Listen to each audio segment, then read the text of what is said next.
ৰঙিয়াৰ কচুৰুৱাত গোপাল নামঘৰৰ উদ্যোগত লক্ষ্মী পূজাৰ হীৰক জয়ন্তী মহোৎসৱ অতি উৎসাহ আৰু ভক্তিভাৱেৰে উদযাপন কৰা হয়। দুদিনীয়া বৰ্ণাঢ্য কাৰ্যসূচীৰে পৰিপূৰ্ণ এই মহোৎসৱ মঙলবাৰে নিশা সফলভাৱে সমাপ্ত হয়।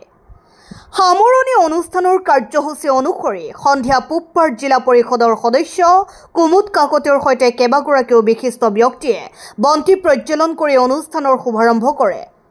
ইয়াৰ পিছতে পুথিমাৰী মহাবিদ্যালয়ৰ অধ্যক্ষ ডক্টৰ নিত্যানন্দ কলিতাৰ লগতে কেইবাগৰাকীও বিশিষ্ট ব্যক্তিক সম্বৰ্ধনা জনোৱা হয়। নিশা মুখ্য আকৰ্ষণ আছিল অসমৰ খ্যাতনামা পাঠক বলেন শইকীয়া আৰু জ্যোতিৰ্ময় নাথৰ দ্বাৰা পৰিৱেশিত নাগাৰা নামৰ অনুষ্ঠান। এই অনুষ্ঠানৰ আনুষ্ঠানিক উদ্বোধন কৰে ৰঙিয়া মহাবিদ্যালয়ৰ অধ্যাপিকা দীপা ভট্টাচাৰ্যই। নাগাৰা নামৰ মধুৰ সুৰে সমবেত ভক্তপ্ৰাণ ৰাইজক আপ্লুত কৰি তোলে আৰু এই ভক্তিময় পৰিৱেশে সকলোৰে মন জিনি লয়। এই হীৰক জয়ন্তী মহোৎসৱে ধৰ্মীয় ভাৱৰ লগতে সামাজিক সমন্বয়ৰ এক উজ্জ্বল দৃষ্টান্ত স্থাপন কৰি ৰঙিয়াৰ কচুৰুৱাৰ ইতিহাসত এক স্মৰণীয় অধ্যায় ৰচনা কৰে।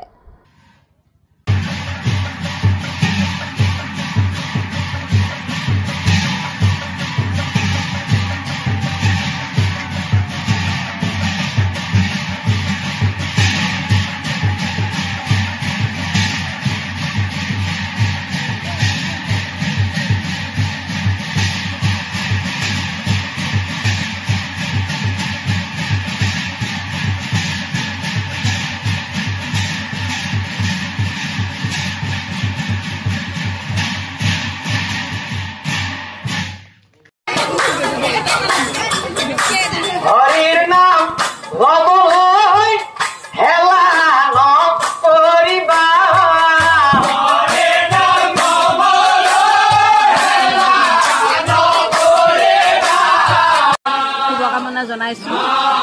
যোৱাকালি পৰা আমাৰ ইয়াতে কচুৰুৱাত গোপাল নামঘৰ প্ৰাংগণত আমাৰ ইয়াতে হীৰক জয়ন্তী উপলক্ষে দুদিনীয়া কাৰ্যসূচীৰে আমাৰ ইয়াতে আয়োজন কৰা হৈছে। আমাৰ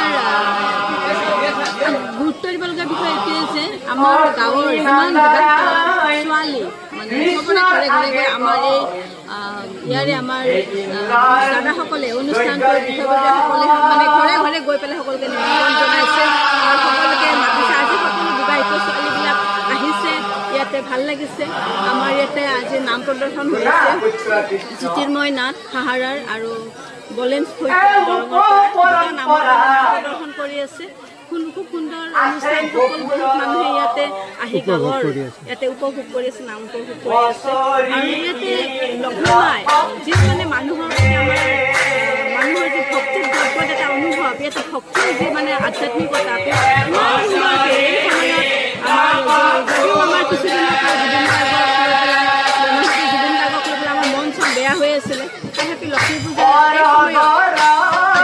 ভাৱপুষ্ট হৈ পেলাই সকলোৱে নাম প্ৰসংগ অনুভৱ কৰি আছে, উপভোগ কৰি আছে, ভাল লাগিছে।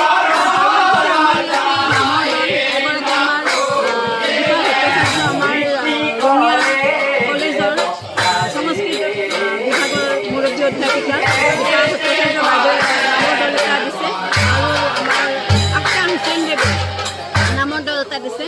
মন কৰিবলগীয়া আছে সাম্প্ৰদায়িকতাৰ ঊৰ্ধত আমাৰ ইয়াতে হিন্দু মুছলিম সকলে একত্ৰিত হৈ পেলাই ইয়াতে ধৰ্ম পালন কৰি আছে বা লক্ষ্মী পূজা উদযাপন কৰি আছে, সেইটো খুব মন কৰিবলগীয়া কথা। গতিকে যিটো সময়ত আমাৰ কিছুমান মানুহে সাম্প্ৰদায়িক মন্তব্য কৰি আমাৰ সমাজত বেয়া প্ৰভাৱ সৃষ্টি কৰিব খুজিছে, আমাৰ হিন্দু মুছলিম